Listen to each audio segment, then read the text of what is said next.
I'm Melanie Abrams, and this is the whole truth on Confederate monuments. The Constitution rested upon the equality of races. This was an error. Our new government is founded upon exactly the opposite idea. Its foundations are laid, its cornerstone rests upon the great truth that the Negro is not equal to the white man, that slavery's subordination to the superior race is his natural and normal condition. This, our new government, is the first in the history of the world based upon this great physical, philosophical, and moral truth. Those are the words spoken by the Confederacy's Vice President Alexander Stephens in 1861. A statue of him is erected in Georgia at their state capital, where he is described as a dedicated statesman, an effective leader, and a powerful orator always seeking moderation and peace. Before we get into the nitty-gritty about Confederate monuments, no, removing these monuments does not go against free speech. You can fly whatever flag you want on your own private property.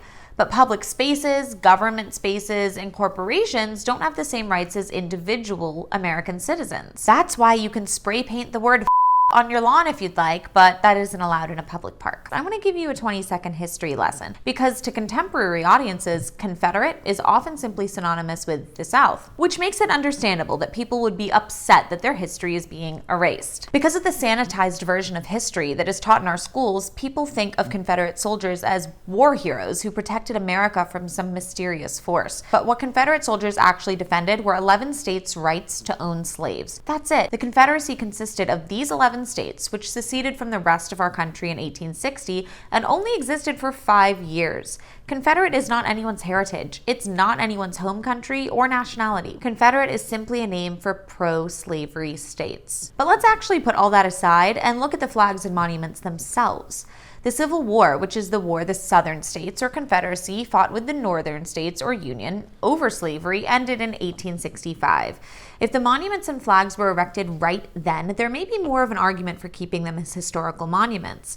But they weren't. The vast majority of Confederate flags were actually added to government buildings in the 1960s. So for 100 years after the Confederacy fell, when soldiers who fought in the Civil War and their immediate relatives were still alive, this flag was not a symbol of Southern pride. What else was happening in the 1960s in America that may have caused a 100-year-old symbol of pro-slavery to be added to government buildings? The Civil Rights Movement. When Martin Luther King Jr. and John Lewis were marching to get the Civil Rights Act of 1964 passed, Southern states started flying Confederate flags and putting up monuments to honor people who had fought in a war a century before. The purpose was to express their disdain for the Civil Rights Movement. And let's not forget that removing relatively new monuments and flags that expressly support the idea of slavery doesn't erase the history of the Civil War. Germany doesn't have statues of Nazis or fly the Nazi flag in order to remember the Holocaust. We don't erect statues of mass shooters outside of churches or schools or movie theaters to commemorate that historical event. We can learn about this type of history in museums, in textbooks, and in documentaries without glorifying all the violence that the Confederacy stood for. And if flying a Confederate flag represents Southern pride to you,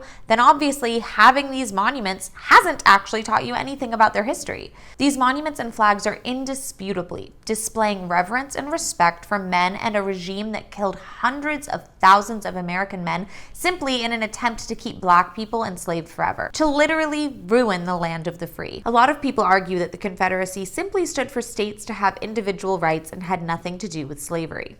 In the words of John Green, a state's right to what? What right did they want states to have? The right to own slaves. So many Southerners consider themselves strident defenders of the U.S. Constitution. The Confederacy's one reason for existing was to go against the U.S. Constitution. If you forget the Confederacy Vice President's speech that I said at the beginning of this video, rewind it. He literally says that the Constitution was an error and that the Confederacy has formed a new government to go against it. And we have to stop pretending slavery is some ancient history. A history so old that it is no longer relevant or that its ripple effects aren't still felt today. We still celebrate, perform, and study Romeo and Juliet. Shakespeare is still very relevant. Romeo and Juliet was written 425 years ago. Slavery ended 155 years ago.